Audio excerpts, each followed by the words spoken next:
Permanecemos aqui com a doutora Juliane Lotufo, ginecologista, falando hoje um pouquinho sobre os cuidados, principalmente que as gestantes devem ter durante esse período de muitos casos. Zika vírus, o Aedes aegypti, aquele mosquito que a gente já conhecia por causa aí da transmissão da dengue. Hoje a gente tem também o Zika e a chikungunya, causando transtornos e problemas aí para a nossa população. Então, primeira coisa, prevenir. Como prevenir, gente? Água parada em casa. Não pode ter, porque quanto mais água parada estiver, mais o mosquito ele vai se proliferar. Né? Você poder... Telas nas janelas, quem tiver ar-condicionado, ligar o ar, ele não gosta de frio, ele gosta de calor. O Aedes aegypti não gosta de frio. Né? Usar roupas claras, porque a visão dele para roupa escura é maior, então ele gosta de roupa escura. Isso a gente fala muito para gestante, mas você vê que a gente fala bastante e de repente você vê uma gestante toda de preto. A gente acabou de falar e ela pega no outro dia. O ideal é a gestante toda de branco, de bege. De bege, de roupas claras. A roupa clara espanta o mosquito. Passar o repelente entre 3 e 4 horas na gestante. Ter cuidado com o repelente, porque não é qualquer repelente. Ter cuidado com inseticida, por exemplo. Aproveitar, vamos mostrar, as gestantes, olha. Quais são? Vocês têm que ler a composição. Tá. Tem que ter essa substância. Presta atenção no rótulo do repelente, gente. Tem que ter o DIT, maior que 10%, ou a icaridina, né? Então, isso aqui você lê. Então, não interessa o nome comercial do repelente. Independente da marca do repelente. Ele tem que ter essas substâncias, né? Icaridina ou DIT. E DIT. Né? E vai que é lá dietiltolamina, que é o nome.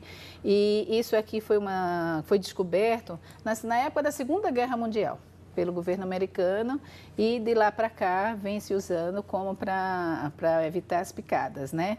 Então, ó, cobrir todas as áreas expostas do seu corpo, braço, perna. Então, tem que usar roupas de manga comprida, calça comprida, né? E, na verdade, perfumes leves, porque o odor é um odor muito forte, ele gosta. Então, vamos te dar um exemplo. O mosquito gosta de perfume? Ele gosta de chulé. Gente, atenção! Mas a gente fala brincando, mas as mães com as crianças também em casa? Então, vamos usar perfumes leves, né? Com odores suaves. Que aí não só para o Zika, mas também para dengue, para o chikungunya. As mães que têm crianças em casa, Tati, meu filho tem chulé?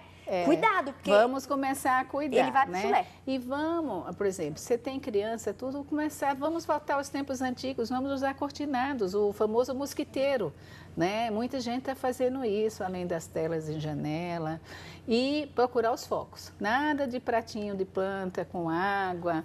Se você tem um vizinho, de repente aquela casa está desocupada, você tem que avisar. Porque aquela casa desocupada pode ter poças d'água no quintal. Ligar na prefeitura e denuncia, ligar na prefeitura. Né? Se a casa estiver fechada há muito tempo, não estiver indo na casa, você tem que avisar. Doutora, vamos falar um pouquinho sobre a microcefalia, essa questão do diagnóstico? Então, hoje, esse surto que a gente percebe é a grande preocupação.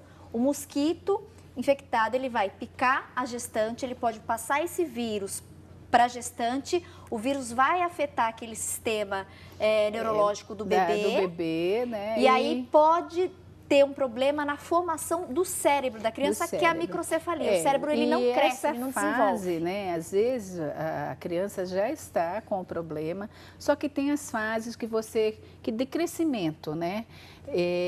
Então, por exemplo, a criança pode estar com problema. A mulher teve a doença quando estava com 16 semanas, início do 4º mês. Aí, se você fizer um ultrassom com 17 semanas, você não vai conseguir ver nada. Porque o cérebro já é quando vai crescendo, né? Por exemplo, se você fizer um morfológico com 22 semanas, você consegue já detectar, né? Então, tudo depende da fase. E a gravidade também depende da fase que ela foi acometida. Quanto mais, nesse período, no comecinho, entre 12 semanas, as coisas são piores. Isso é normal para toda grávida. Por exemplo, se a pessoa teve rubéola no primeiro trimestre, o problema vai ser maior do que se ela tivesse rubéola depois do primeiro trimestre, entendeu? Ô, doutora, e além do mosquito poder passar esse vírus e aí a criança desenvolver aí a microcefalia, outros fatores também causam microcefalia no bebê, né? Olha, por exemplo, álcool. A mãe que ingere bebida alcoólica pode... que ingere, por exemplo, uma mãe alcoólatra, que existe, né? é uma das causas, um diabetes descompensado, rubéola, herpes, uma infecção por herpes, sífilis, né? Então, todos esses fatores, né, o próprio HIV pode desencadear. Aí existe uma diferença de diagnóstico, que o pessoal fica apavorado. Por exemplo, uma criança que nasce de um parto normal, uma criança a termo, que nasceu de 9 meses, se de repente, naquele primeiro dia, porque o que a gente diz que é microcefalia? É quando essa medida dá menor que 32 centímetros, essa medida aqui. A circunferência aqui do perímetro cerebral. Então, se ela dá menor que 32, já existe a suspeita de microcefalia. Então, mas tem uma mudança entre parto normal e cesárea. Na cesárea, se nascer maior que 32 centímetros, já não é microcefalia. Abaixo de 32 centímetros, já é microcefalia. Agora, no parto normal, não. Por quê? A criança, quando passa pelo canal de parto, aqui os ossos ainda estão molinhos, tudo. Pode haver uma coisa que a gente chama de justaposição óssea. E a criança nasce inchadinha. Então, pode dar alteração na medida. Então, se espera 24 horas para medir de novo. Se depois de 24 horas der abaixo de 32 centímetros, é microcefalia. Aí começa o acompanhamento, existe todo um protocolo hoje que o Ministério da Saúde instituiu, né, para se acompanhar essa criança. E os danos, tem casos maravilhosos que a gente tem visto bastante de crianças que foram bem estimuladas e que levam vidas mais tranquilas. Mas tem os casos realmente de retardo mental grave. Doutora, eu vou pedir para você voltar numa outra oportunidade para a gente conversar mais sobre o assunto, esclarecer as dúvidas do nosso público.